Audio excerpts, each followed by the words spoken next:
The Australian dollar is now sitting above 103 US cents and has been since about midnight on Friday. The rise in the currency in the past fortnight has been extraordinary, 10% since October the 5th, which is when news leaked of plans for a coordinated action to recapitalise Europe's banks. You know, the ones that lost their chemises and lederhosen on lending to Greece. The share market is up a little more than 10% over the same period, thanks to a 1.6% rise today.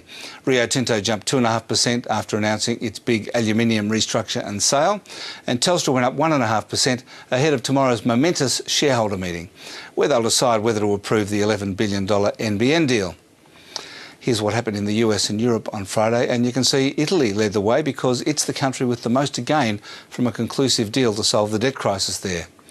In Asia today, there were also reasonable gains, and in fact, overall, most global markets have gone up about 10% in the past fortnight in anticipation of a Europe bailout deal. But the bad news is that petrol prices are also going up because the oil price has also gone up 10% since October the 5th.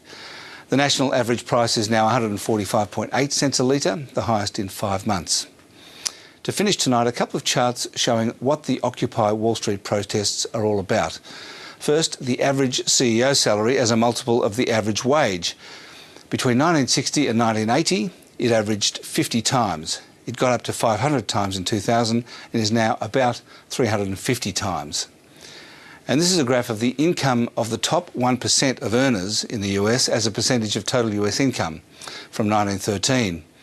It's back to where it was in 1928, just before the Great Crash. And that's finance.